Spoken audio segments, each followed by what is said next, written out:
जलवायु कार्यकर्ता सोनम वांगचुक को शनिवार को जोधपुर सेंट्रल जेल से रिहा कर दिया गया। यह रिहाई उस समय हुई जब केंद्र सरकार ने वांगचुक पर लगे राष्ट्रीय सुरक्षा अधिनियम यानी कि एनएसए को हटा दिया। मंत्रालय ने बताया कि यह फैसला राष्ट्रीय सुरक्षा अधिनियम यानी कि एनएसए के तहत मिले अधिकारों का इस्तेमाल करते हुए लिया गया है। सरकार का कहना है कि यह फैसला लद्दाख में शांति और स्थिरता का माहौल बनाने के लिए लिया गया है। तो वहीं इस पर आम आदमी के प्रमुख अरविंद केजरीवाल और कांग्रेस सांसद शशि थरूर की पहली प्रतिक्रिया सामने आई है। एक्स पर एक पोस्ट में केजरीवाल ने कहा कि केंद्र द्वारा सोनम वांगचुक की हिरासत तत्काल प्रभाव से रद्द किए जाने के बाद प्रधानमंत्री नरेंद्र मोदी के नेतृत्व वाली सरकार एक बार फिर बेनकाब हो गई है। एक्स पर एक पोस्ट में केजरीवाल ने वांगचुक की हिरासत की आलोचना की और कहा कि इस तानाशाही का पर्दाफाश होना चाहिए।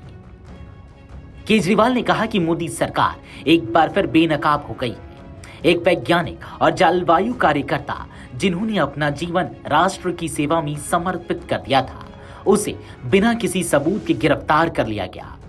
जेल में बिताए गए उनके महीने न केवल उनके लिए व्यक्तिगत क्षति थे, बल्कि देश के लिए भी क्षति थी।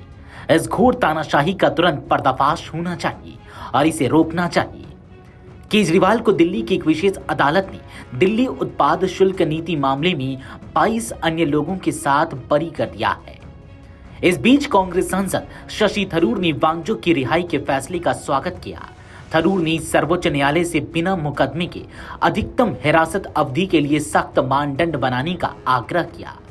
एक पोस्ट में थरूर ने बिना मुकदमे के अनिश्चितकालीन हिरासत की आलोचना करते हुए इसे औपनिवेशिक काल की अलोकतांत्रिक प्रथा बताया, जिसका एक परिपक्व लोकतंत्र में कोई स्थान नहीं है। उन्होंने कहा कि मुझे खुशी है कि केंद्र ने सोनम वांगचुक की हिरासत रद्द कर दी है, लेकिन 169 दिन का समय बहुत लंबा लगता है। सर्वोच्च न्यायालय को बिना मुकदमे के अधिकतम हिरासत अवधि के लिए सख्त मानदंड विकसित करने की जरूरत है। अनिश्चितकालीन हिरासत औपनिवेशिक काल से चली आ रही एक अलोकतांत्रिक प्रथा है।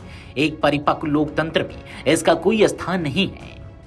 वांगचुक का हिरासत रद्द करते हुए गृह मंत्रालय ने बयान जारी कर कहा कि केंद्र सरकार लद्दाख में शांति, स्थिरता और आपसी भरोसा कायम रखने के लिए प्रतिबद्ध है, ताकि सभी पक्षों के साथ सार्थक और रचनात्मक बातचीत हो सके। इसी उद्देश्य को ध्यान में रखते हुए वांगचुक की हिरासत खत्म करने का फैसला लिया गया है। सरकार का कहना है कि वह लद्दाख के अलग अलग समुदायों, नेताओं और संगठनों से लगातार बातचीत कर रही है, ताकि क्षेत्र के लोगों की चिंताओं और मांगों का समाधान निकाला जा सके। हालांकि सरकार ने यह भी कहा कि हाल के समय में हड़ताल और विरोध प्रदर्शन की वजह से समाज के शांतिपूर्ण माहौल पर असर पड़ा है। इसका प्रभाव छात्रों, नौकरी की तैयारी कर रहे युवाओं, व्यापारियों, टूर ऑपरेटरों, पर्यटकों और क्षेत्र की अर्थव्यवस्था पर भी पड़ा है।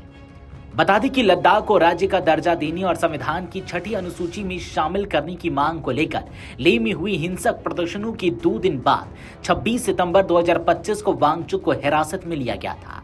उन्हें लेह के जिला मजिस्ट्रेट के आदेश पर जन व्यवस्था बनाए रखने के लिए रासुका के तहत हिरासत में लिया गया और फिर जोधपुर जेल में भेज दिया गया। इसमें कहा गया है कि सरकार लद्दाख के विभिन्न हितधारकों और सामुदायिक नेताओं के साथ सक्रिय रूप से बातचीत कर रही है, ताकि इस क्षेत्र के लोगों की चिंताओं का समाधान किया जा सके। वीडियो डेस्क अमरुजाला.com। अगर आप ये वीडियो YouTube पर देख रहे हैं तो हमारे चैनल को सब्सक्राइब कर बेल आइकन दबाएं और Facebook पर देख रहे हैं तो हमारे पेज को लाइक करें।